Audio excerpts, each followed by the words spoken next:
Oke guys, welcome back to Mancamaya alias Cakradiva dalam pembahasan alur cerita anime Overpower Solo Leveling episode keempat dan 5.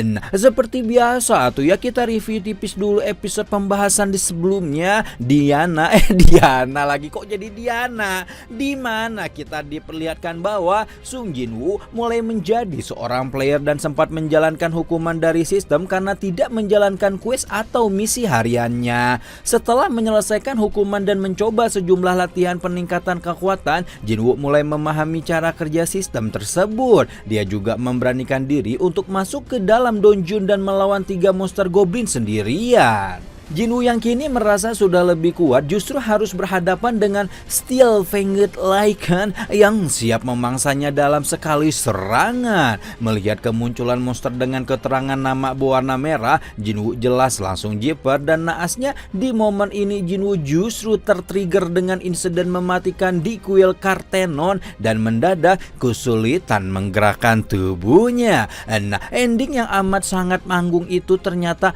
tentunya mematik rasa finisherin kita sebagai penonton, bukan? Apakah kali ini Sung Jinwoo akan selamat atau justru membuatnya menemui ajal? Tanpa lama-lama langsung aja atuh kita terobos. Jinwoo yang sudah mendapat luka dari serangan Lycan itu menjadi semakin panik karena saat ini dia tidak bisa memiliki healer ataupun senjata cadangan. Perlengkapan yang dibawanya pun sudah rusak karena serangan goblin. Namun di momen itu Jinwoo juga menyadari bahwa tubuhnya terasa jauh lebih ringan dari sebelumnya. Lalu ketika Lycan itu kembali melanjutkan serangan, Jinwoo yang tidak ingin lagi-lagi dicap sebagai pengecut berusaha melakukan perlawanan dengan tangan kosong. Hingga tiba-tiba naasnya pukulan Jinwoo ternyata tidak berdampak apa-apa. Alhasil Jinwoo cuma bisa lari dan menghindar dari setiap serangan yang dilancarkan kepadanya. Hal itu membuat suasana menjadi lebih genting, terutama Jinwoo hanya sendirian tanpa memiliki perlengkapan apa-apa. Namun tiba-tiba Jinwoo teringat bahwa dia memiliki sesuatu dan memunculkan inventory player pada sistem. Ternyata entah bagaimana caranya pedang seharga 3 juta won milik Hunter Kim yang tertinggal di kuil Kartenon waktu itu bisa masuk ke dalam inventory player Sung Jinwoo. Tanpa banyak babi bu lagi, Jinwoo langsung menggunakan pedang itu untuk membunuh si Lycan. Jinwoo merasa terkejut lantaran kali ini luka-lukanya tidak terasa sakit sama sekali. Namun ternyata dia kembali dikejutkan oleh kemunculan 2 Lycan lain yang siap menyerangnya. Jinwoo pun panik karena pedang yang dipegangnya malah nyangkut di tanah. Naasnya saat pedang itu berhasil lepas dan Jinwoo melakukan perlawanan, Lycan itu menangkis serangan Jinwoo dan menggigit pedangnya. Tiba-tiba Jinwoo yang tidak ingin kehilangan senjatanya lagi langsung menendang Lycan itu dan membunuhnya dengan sekali tebasan. Melihat aksi brutal Jinwoo, 1 Lycan yang tersisa kabur meninggalkan Jinwoo. Setelah berhasil mengalahkan para Lycan, Jinwoo pun menyadari bahwa semua luka-lukanya menjadi sembuh karena dia mengalami level up ke level 2. Jinwoo kemudian membagikan poin-poin yang diperolehnya. Dia juga mendekati mayat Lycan tadi untuk mencari batu sihir di dalamnya. Tak lama kemudian layar sistem muncul menampilkan drop item yang diperoleh Jinwoo dari pertarungannya tadi, di mana kali ini Jinwoo mendapatkan sebuah taring Lycan. Di momen itu juga Jinwoo mendapatkan notifikasi bahwa kini fitur toko yang telah dibuka. Lewat fitur tersebut pemain bisa melakukan transaksi jual beli berbagai item. Namun karena level Jinwoo masih rendah, dia tidak bisa membeli apapun dari fitur tersebut. Meski demikian, dia bisa menjual item yang dimilikinya. Jinwoo kemudian dikejutkan dengan kemunculan Lycan yang kabur tadi membawa teman-temannya. Tanpa pikir panjang, Jinwoo langsung menyerang mereka satu persatu, namun keadaan menjadi berbalik sehingga membuat Jinwoo dikepung oleh para Lycan tersebut. Saat itulah Jinwoo mengingat perjalanannya sebagai hunter dan bertekad tidak akan kalah oleh rasa takut. Hingga akhirnya Jinwoo menyerang para monster itu dengan membabik buta dan membuat pedangnya retak. Karena pertempuran itu, sistem memberikan title Wolf Assassin, di mana title ini bisa meningkatkan 40% skill untuk membunuh semua monster bertipe hewan. Jinwoo juga mendapatkan banyak item dan batu teleportasi. Meski sudah mendapatkan batu teleportasinya, Jinwoo memutuskan untuk melanjutkan solo leveling di dungeon itu. Di tempat lain, Johe mendapat telepon dari Biro Hunter yang memintanya untuk membantu para hunter yang kini kewalahan menghadapi dungeon break. Meskipun Biro Hunter memiliki hunter dengan tipe tanker atau attacker yang bertugas untuk menyerang, namun mereka sangat kekurangan healer untuk menyembuhkan para hunter yang terluka. Johe yang masih trauma sebenarnya ingin menolak tawaran tersebut, namun karena teringat pada Jinwoo yang terus-menerus berjuang melawan ketakutannya, Johe pun memutuskan untuk menerima tawaran tersebut. わかりました。 Balik lagi ke Jinwoo yang kini menyadari nama monster ikan telah berubah dari merah menjadi putih setelah berkali-kali diborbandir olehnya, di mana hal itu menunjukkan bahwa warna putih berarti lemah, jingga berarti setara atau sedikit lebih kuat darinya, dan merah berarti lebih kuat. Hal itu menandakan bahwa kini Jinwoo memang telah jauh lebih kuat dari sebelumnya. Namun dia tidak yakin bisa mengalahkan bos monster yang ada di lantai bawah, karena secara tidak langsung Jinwoo bisa merasakan kekuatan monster itu dari jarak jauh. Meski demikian, Jinwoo tetap pergi ke lantai bawah dan secara tiba-tiba muncul bos dungeon bernama Blue Venom Fanged Kasaka yang langsung menyerang dan merusak pedangnya. Meski mengetahui bahwa sisiknya tidak mudah diserang, namun Jinwoo terus mencoba menghindar, menahan, dan melakukan serangan.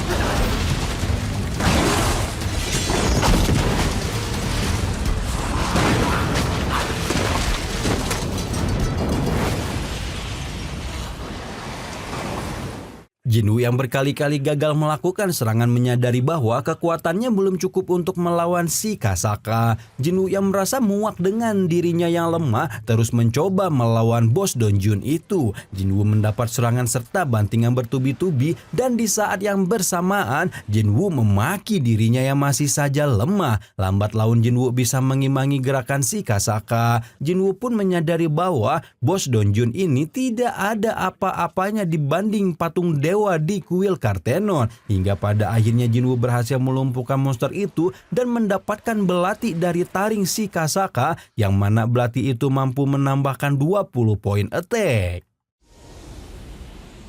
Karena berhasil melumpuhkan bos dungeon, Jinwoo pun bisa keluar dari dungeon itu. Seorang prajurit yang menemukan Jinwoo keluar dari stasiun pun langsung memarahinya karena saat itu keadaan di sana sedang kacau. Namun saat menyadari bahwa Jinwoo adalah seorang hunter, prajurit itu segera mengajak Jinwoo ke lokasi dungeon break, di mana di lokasi tersebut para hunter terlihat kewalahan menghadapi golem raksasa termasuk Johe yang sibuk mengatasi traumanya. Sementara itu para warga kota sibuk merekam kejadian itu untuk disebarkan di media sosial. Setelah menilai keadaan tersebut, tiba-tiba Jinwoo yang merasa bahwa kekuatan golem itu sudah melemah langsung mengambil ancang-ancang melemparkan pedangnya dan membunuh golem itu seketika.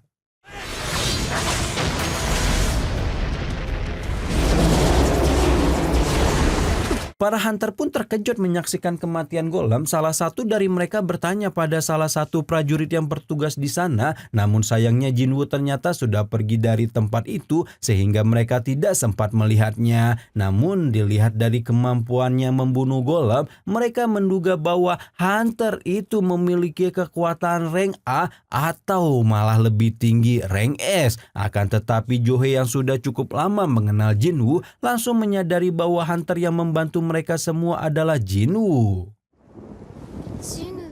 Setelah melihat betapa epiknya solo leveling Jinwoo di stasiun bawah tanah, singkat cerita Jinwoo pun sudah mulai glow up dan naik ke level 18. Tubuhnya menjadi proporsional, lengkap dengan kemunculan roti sobek di bagian perut. Perubahan itu membuat adiknya Sung Jing Ah menjadi sangat takjub melihat Jin Ah yang akan berangkat sekolah. Tiba-tiba Jinwoo memaksa adiknya untuk membawa payung karena khawatir akan turun turun hujan. Setelah keberangkatan adiknya, Jinwoo pun membuka kues harian yang harus diselesaikannya. Tak lama kemudian Jinwoo menerima telepon dari pemilik apartemen yang menanyakan uang sewa. Untungnya pemilik apartemen memberikan tenggat waktu agar Jinwoo bisa melunasinya.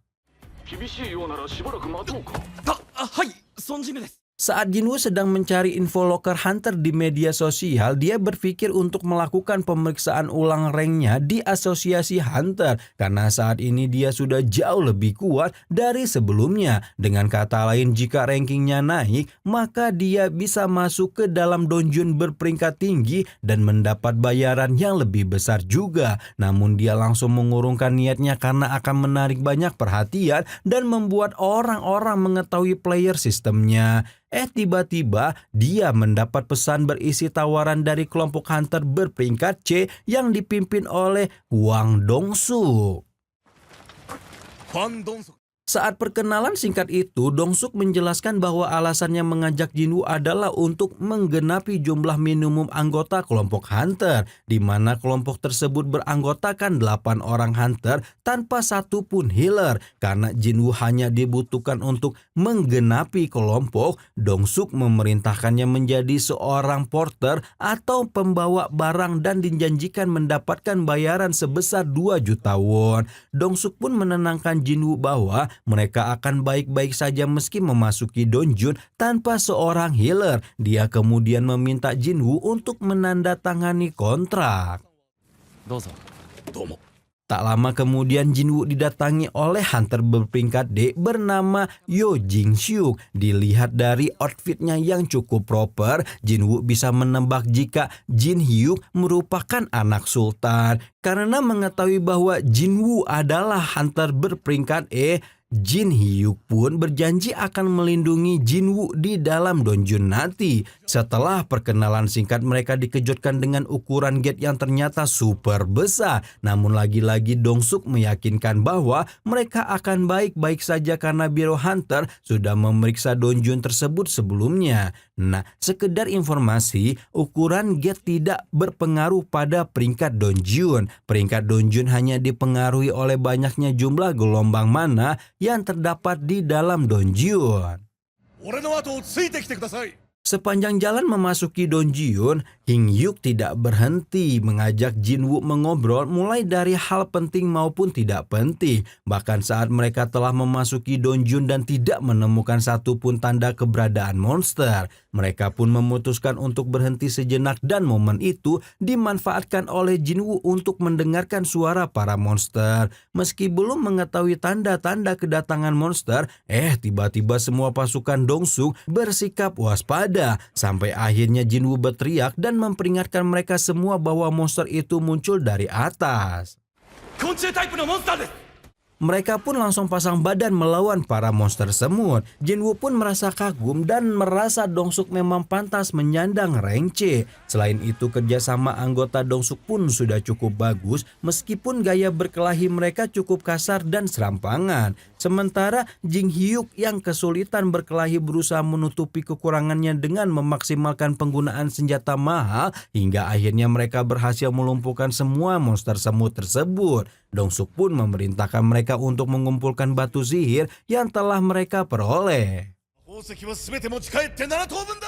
Namun pada saat itu salah satu hunter menemukan bekas gigitan di tubuh monster semut, di mana hal tersebut menandakan adanya keberadaan monster lain dan terjadi perebutan kekuasaan di antara mereka. Sementara itu, Dong-suk tampak selalu memperhatikan Jin Hyuk yang berada di dekat Jinwoo. Jinwoo yang sangat peka mulai merasakan adanya firasat buruk. Dia kemudian memerintahkan Jin Hyuk agar berhati-hati karena saat ini Jeon Hook memakai pakaian dan perlengkapan yang pastinya sangat mahal jika dijual. Setelah selesai mengumpulkan batu sihir, mereka pun kembali meneruskan penelusuran hingga akhirnya mereka menemukan satu lorong yang dipenuhi oleh tambang kristal mana. Mereka terkejut karena tidak menyangka akan mendapat rejeki nomplok, di mana jika kristal mana itu diambil seluruhnya, maka mereka bisa jadi sultan dadakan. Hingga tiba-tiba Dongsuk mengumumkan bahwa hasil kristal mana itu hanya akan dibagi 7. Mendengar kejanggalan itu, Jin Hyuk pun meminta Jinwoo untuk memberikan surat kontraknya. Benar saja, di dalam kontrak Jinwoo sama sekali tidak dicantumkan perihal kristal mana. Jin Hyuk yang mengerti hukum pun menuntut Dongsuk untuk mengikut sertakan Jinwoo dalam pembagian kristal mana. Saat itu Dongsuk berjanji akan membagi hasilnya secara adil. もちろんです。